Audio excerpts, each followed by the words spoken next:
ಬಣ್ಣ ತಿಂದು ಸಿಹಿ ಹಣ್ಣ ಕೊಡುವ ಮರ ನೀಡಿ ನೀಡಿ ಮುಕ್ತ. ನಮಸ್ಕಾರ.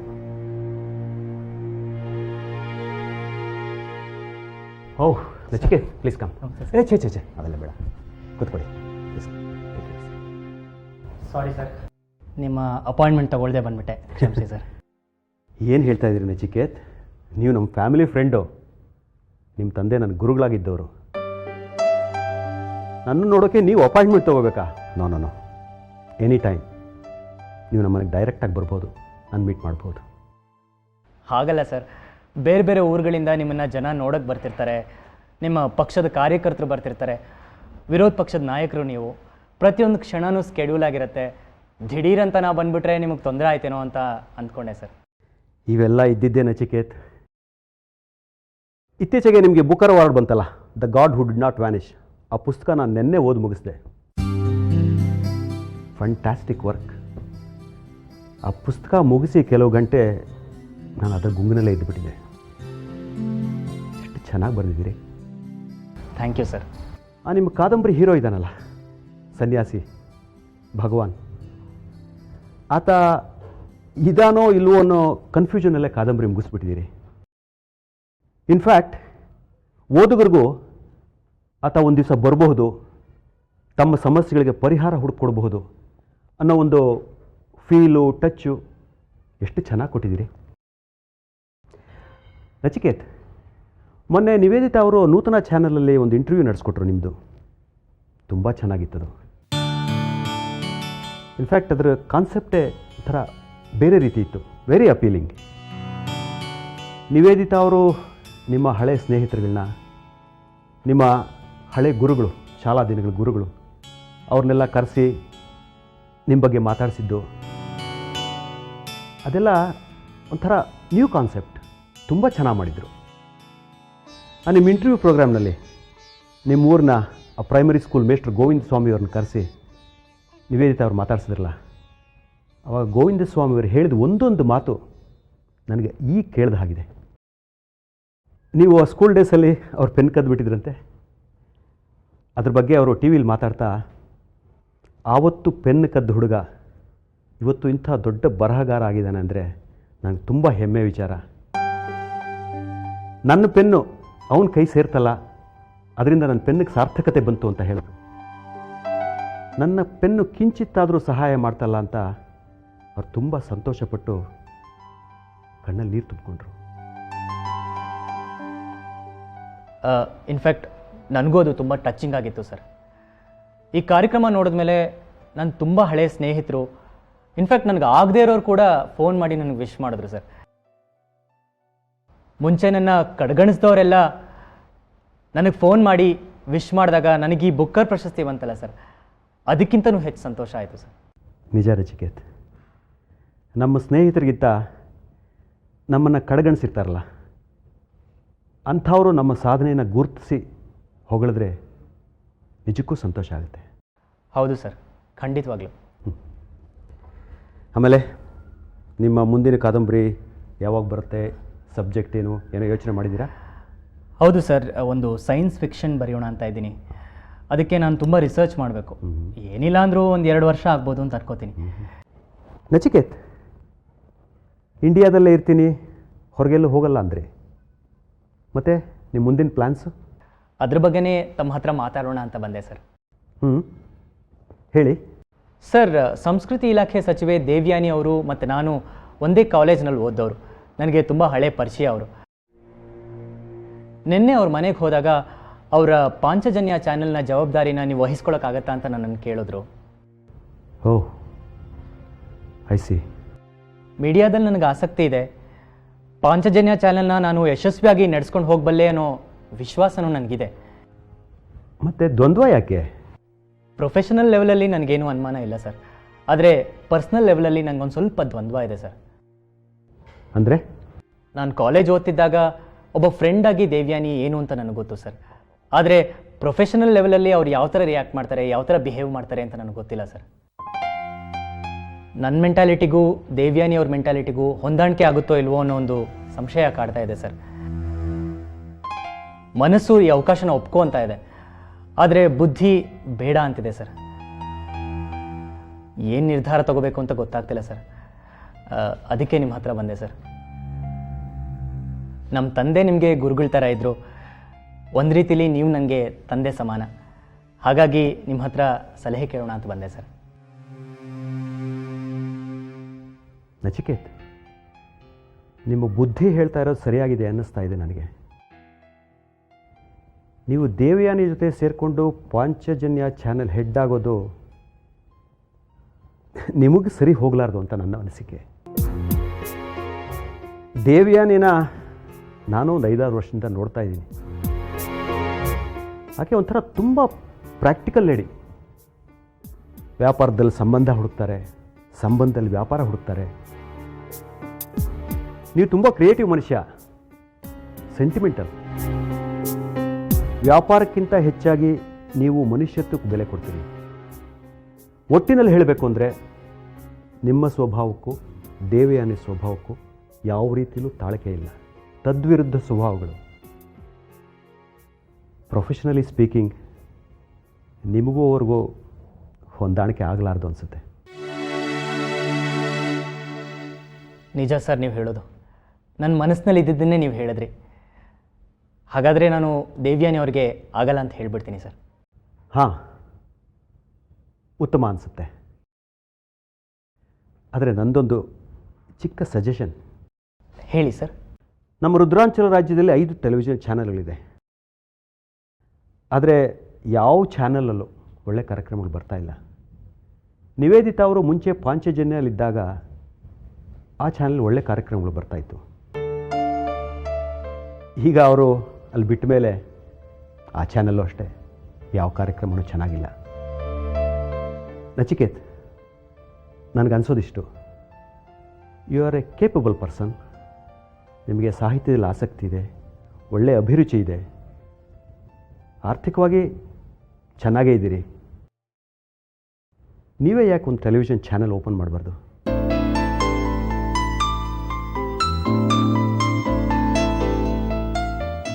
ಹೌದು ಸರ್, ಗುಡ್ ಐಡಿಯಾ.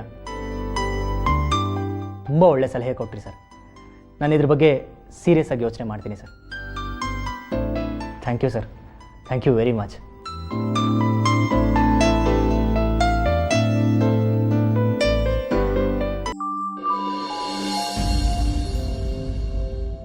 ನಿವೇದಿತಾ, ಮನೆ ಸಾಮಾನು ತರ್ಸಕ್ಕೆ ದುಡ್ಡು ಬೇಕಾಗಿತ್ತ? ಮೊನ್ನೆ ತಾನೇ ಕೊಟ್ಟೆ ಅಲ್ವಮ್ಮ? ಕೊಟ್ಟಿದ್ದೆ, ಆದರೆ ಈಗ ಇನ್ನೂ ಸ್ವಲ್ಪ ಬೇಕಾಗಿದೆ, ಸಾಕಾಗ್ತಾ ಇಲ್ಲ. ಯಾಕಮ್ಮ? ಪ್ರತಿ ತಿಂಗಳು ನಾ ಅಷ್ಟೇ ದುಡ್ಡು ಕೊಡುತ್ತಾನೆ. ಈ ಸಲ ಎಕ್ಸ್ಟ್ರಾ ಏನಾದರೂ ತರಿಸಿದ್ಯಾ? ಎಕ್ಸ್ಟ್ರಾ ಏನು ತರಿಸಿಲ್ವೇ, ಆದರೆ ಎಲ್ಲದಕ್ಕೂ ಬೆಲೆ ಜಾಸ್ತಿ ಆಗಿದೆಯಲ್ಲ. ಬೆಲೆ ಜಾಸ್ತಿ ಆಗಿದೆ ಅಂತಾನೆ ಎಕ್ಸ್ಟ್ರಾ ತಗೊಂಡಿಯಲ್ಲಮ್ಮ? ಅಲ್ವೇ, ಮೊದಲಾದರೆ ನಾನು ಅಪ್ಪ ಲೆಕ್ಕ ಬರೀತಾರಲ್ಲ ಸೂಪರ್ ಮಾರ್ಕೆಟು, ಅಲ್ಲಿಂದ ಎಲ್ಲ ಸಾಮಾನುಗಳು ತರಿಸ್ತಾ ಇದ್ದೆ. ಅಲ್ಲಿ ಕೆಲಸ ಮಾಡೋರಿಗೆ 5% ಡಿಸ್ಕೌಂಟ್ ಕೊಡ್ತಾಯಿದ್ರು, ಹಾಗಾಗಿ ಕಡಿಮೆ ದುಡ್ಡು ಸಾಕಾಗ್ತಾ ಇತ್ತು. ಆದರೆ ಈಗ ನಾನು ಹಳೆ ಮಲೇಶಪ್ಪನವ್ರ ಅಂಗಡಿ ಇದೆಯಲ್ಲ, ಅಲ್ಲಿಂದಲೇ ಎಲ್ಲ ತರಿಸ್ತಾ ಇದ್ದೀನಿ. ಅಲ್ಲಿ ಸ್ವಲ್ಪ ಎಲ್ಲದಕ್ಕೂ ಬೆಲೆ ಜಾಸ್ತಿ ಕಣೆ, ಅದಕ್ಕೆ ಬೇಕಾಗಿತ್ತು. ಅಲ್ಲಮ್ಮ, ಅಪ್ಪ ಹೋಗೋ ಸೂಪರ್ ಮಾರ್ಕೆಟಿಂದನೇ ತರಿಸ್ಬೋದಾಗಿತ್ತಲ್ಲ? ಹಾಗಲ್ವೇ, ನಿಮ್ಮಪ್ಪ ಅಂಗಡಿಲಿದ್ದಾಗ ಅಕ್ಕಿ ಮೂಟೆ ಸುತ್ತಮುತ್ತ ಒಂದು ಇಲಿ ಓಡಾಡ್ತಿತ್ತಂತೆ ಕಣೆ.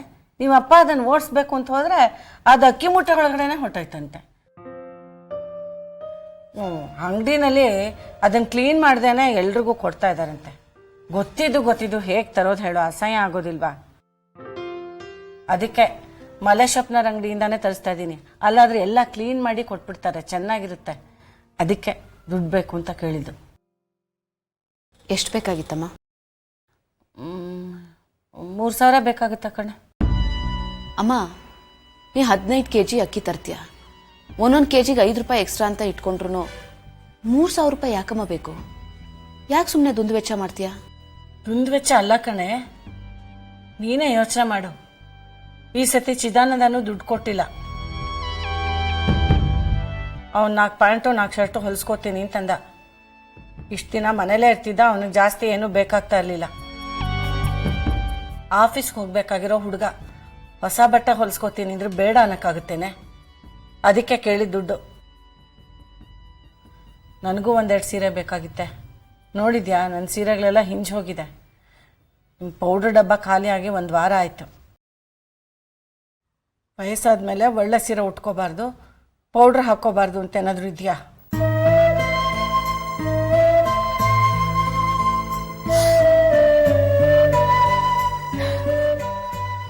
ಅಲ್ಲಮ್ಮ, ನನ್ನ ಹತ್ರ ಈಗ ಅಷ್ಟೊಂದು ದುಡ್ಡು ಎಲ್ಲಿದೆ? ಪಾಂಚಜನ್ಯ ಚಾನಲಲ್ಲಿ ಕೆಲಸ ಬಿಟ್ಟು 3 ತಿಂಗಳಾಯಿತು. ಪಾಂಚಜನ್ಯ ಚಾನಲ್ಗೆ ರಾಜೀನಾಮೆ ಕೊಡು ಅಂತ ನಾನು ಹೇಳಿದ್ ನನಗೆ. ದೇವ್ರಂತ ಗಂಡ ಅವ್ರ ಹತ್ರ ಜಗಳ ಮಾಡಿಕೊಂಡು ಕೆಲಸಕ್ಕೆ ರಾಜೀನಾಮೆ ಕೊಟ್ಬಿಟ್ಟು ಬಂದ್ಬಿಟ್ಲು ಮಹಾರಾಣಿ ಥರ. ಅಮ್ಮ ಪ್ಲೀಸ್, ನೀ ಪದೇ ಪದೇ ನಾನು ರಾಜೀನಾಮೆ ಕೊಟ್ಟು ವಿಚಾರಕ್ಕೆ ಬರಬೇಡ, ಮನಸ್ಸಿಗೆ ನೋವಾಗತ್ತೆ. ಆಯ್ತು ತಾಯಿ, ಆ ವಿಚಾರ ಮಾತಾಡೋದಿಲ್ಲ, ನಂದೇ ತಪ್ಪಾಯ್ತು.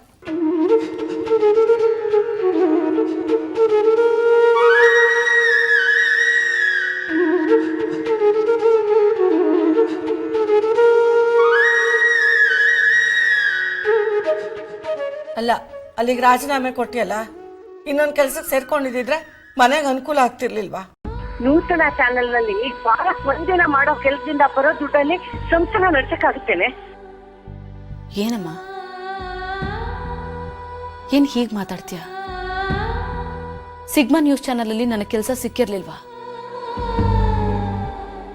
ಒಳ್ಳೆ ಮನುಷ್ಯ ಅಂತೀಯಲ್ಲ, ಆ ದೇವಾನಂದ ಸ್ವಾಮಿ ಅವ್ರನ್ನ, ಅವ್ರ ಕುತಂತ್ರದಿಂದ ನನಗೆ ಸಿಕ್ಕಿದ ಕೆಲಸ ತಪ್ಪೋಯ್ತು. ಹೆಂಡತಿಗೆ ಕೆಲಸ ಸಿಕ್ಕಿದ್ರೆ ಸ್ವಾಭಿಮಾನ ಜಾಸ್ತಿ ಆಗೋಗುತ್ತೆ. ಹೆಂಡತಿ ಆದೊಳಗೆ ಸ್ವಾಭಿಮಾನ ಇರಬಾರ್ದು. ಅವಳು ಬಂದು ಅವ್ರ ಕಾಲಿಗೆ ಬೀಳ್ಬೇಕು ಅಂತ ಮನುಷ್ಯನ ಮನಸ್ಸಿನಲ್ಲಿ. ಅದಕ್ಕೆ ಸಿಗ್ಮಾ ಚಾನಲ್ ಓನರ್ಗೆ ಹೇಳಿ ನನ್ನ ಕೆಲಸನ ತಪ್ಪಿಸ್ಬಿಟ್ರು. ನನ್ನನ್ನ ಕೆಲ್ಸಕ್ಕೆ ಸೇರ್ತಾ ಇಲ್ಲ ಅಂತ ಹೇಳ್ತಿದ್ಯಲ್ಲಮ್ಮ, ಸಿಕ್ಕ ಕಡೆ ಕೆಲ್ಸಕ್ಕೆ ಅಪ್ಲೈ ಮಾಡ್ತಾ ಇಲ್ವಾ? ನಾನು ರೆಸ್ಯೂಮೆಗಳನ್ನ ಕಳಿಸ್ತಾ ಇಲ್ವಾ? ಈ ಹಿಂದೆ ನನಗೆ ಬರ್ತಾ ಇತ್ತಲ್ಲ ಲಕ್ಷಾನ್ಗಟ್ಲೆ ಸಂಬಳ, ಅದನ್ನ ತಂದು ಮನೆಗೆ ಸುರಿತಾ ಇರ್ಲಿಲ್ವಾ? ಈ ಮನೆಗೋಸ್ಕರ ದುಡ್ದೇ ಇಲ್ವಮ್ಮ ನಾನು? ಪ್ರತಿ ಕ್ಷಣ ನನ್ನ ಕೆಲ್ಸದ ಬಗ್ಗೆನೇ ಯೋಚನೆ ಮಾಡ್ತಿರ್ತೀನಮ್ಮ. ವಯಸ್ಸಾಗಿರೋ ತಂದೆ ತಾಯಿ ಅವ್ರು ಹೋಗಿ ಕೆಲಸ ಮಾಡ್ತಾ ಇದ್ದಾರೆ. ಅಣ್ಣಂಗ್ ಕಾಲ್ ಸರಿ ಇಲ್ಲ, ಆದ್ರೂ ಕಷ್ಟಪಟ್ಟು ದುಡಿತಾ ಇದ್ದಾನೆ. ಆದ್ರೆ ನನ್ನ ಕೈಲಿ ಏನು ಮಾಡಕ್ ಆಗ್ತಿಲ್ವಲ್ಲ ಅಂತ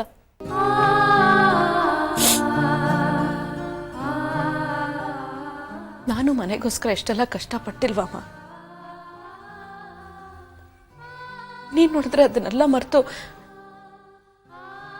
ಹೀಗೆ ಮಾತಾಡ್ಬಿಟ್ಟಿಯಲ್ಲ.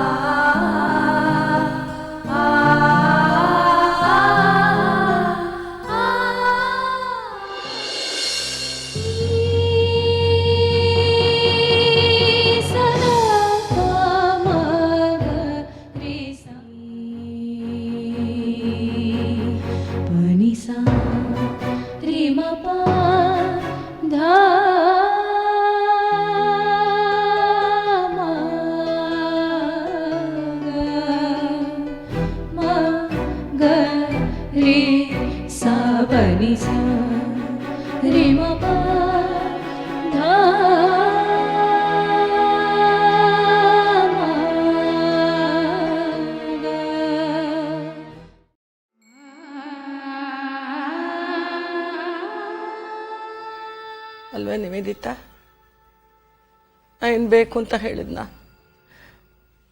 ಬಾಯಿಗೆ ಹಾಗೆ ಬಂದ್ಬಿಡ್ತು ಅಷ್ಟೇ. ನೀ ಅಷ್ಟಕ್ಕೆ ಇಷ್ಟೊಂದು ಬೇಜಾರು ಮಾಡ್ಕೊಂಡ್ಬಿಟ್ಟಿಯಲ್ಲ. ಈ ಸತಿ ಮನೆ ನಡೆಸೋದು ಎಷ್ಟು ಕಷ್ಟ ಆಗೋಗಿದೆ ಗೊತ್ತಾ? ಅದಕ್ಕೆ ನಿನಗೆ ಕೆಲಸ ಸಿಕ್ಕಿದ್ರೆ ಚೆನ್ನಾಗಿರ್ತಿತ್ತು ಅಂದೆ. ತಪ್ಪ?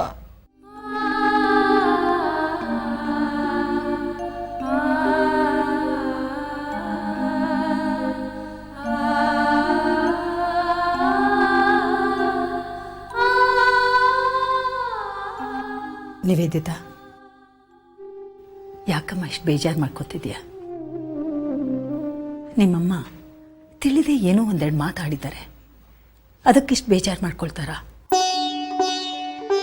ನೋಡು, ನೀನು ಅವ್ರಿಗೆ ಸಮಾಧಾನ ಮಾಡಬೇಕು. ಇವತ್ತಲ್ಲ ನಾಳೆ ಒಳ್ಳೆ ಕೆಲಸ ಸಿಗುತ್ತೆ ಅಂತ. ನೋಡು, ನಿಮ್ಮ ಅಪ್ಪ ಅಮ್ಮನ ಸಂಪಾದನೆಯಲ್ಲೇ ಮನೆ ನಡೀತಾ ಇರೋದು. ಅವ್ರಿಗೂ ಕಷ್ಟ ಆಗ್ತಿರ್ಬೋದು, ಅದು ಸಹಜ ಅಲ್ವಾ? ನನಗೂ ಅರ್ಥ ಆಗುತ್ತೆ. ಆದರೆ ಇತ್ತೀಚೆಗೆ ಯಾಕೋ ಇನ್ನೂ ನನಗೆ ಕೆಲಸ ಸಿಕ್ಕಿಲ್ವಲ್ಲ ಅನ್ನೋ ಬೇಜಾರು ಜಾಸ್ತಿ ಆಗ್ಬಿಟ್ಟಿದೆ. ಅಮ್ಮನೂ ಅದೇ ವಿಷಯ ಹೇಳಿದ್ಲ. ಅದಕ್ಕೆ ಕೋಪ ಬಂದ್ಬಿಡ್ತು. ತಪ್ಪು ನಂದೇನೆ. ಐ ಆಮ್ ಸಾರಿ ಅಮ್ಮ. ನನ್ನ ಹತ್ರ ಇರೋ ದುಡ್ಡೆಲ್ಲ ಖಾಲಿ ಆಗ್ಬಿಡ್ತಿದ್ಯಲ್ಲ, ಅದಕ್ಕೆ ಇರಿಟೇಟ್ ಆಗ್ಬಿಟ್ಟೆ. ಸಾರಿ. ಬೇಜಾರು ಮಾಡ್ಕೋಬೇಡಕ್ಕಂತ.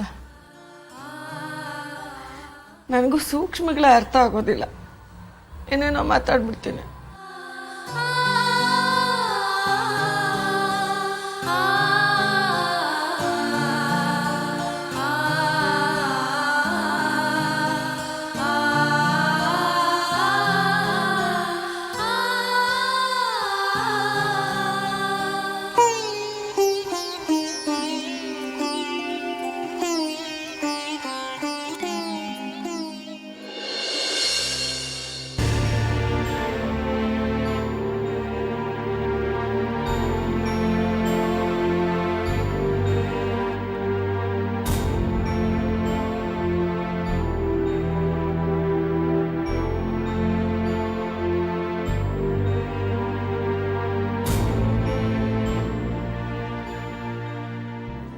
ಶಾರದಮ್ಮನವ್ರೆ, ಇದರಲ್ಲಿ 5,000 ಇದೆ, ತಗೊಳ್ಳಿ. ದಯವಿಟ್ಟು ಬೇಡ ಅನ್ಬೇಡಿ.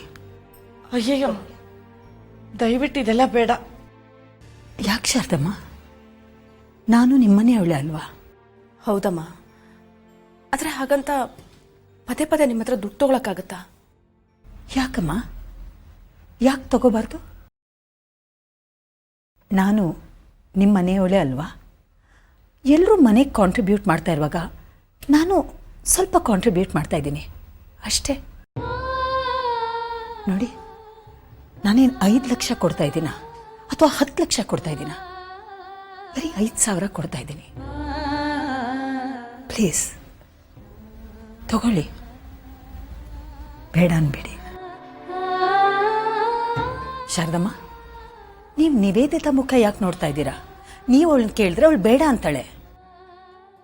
ನೋಡಿ, ನೀವು ಈ ಹಣ ತಗೊಳ್ಳೇಬೇಕು, ನನ್ನ ಆಣೆ. ತಗೊಳ್ಳಿ.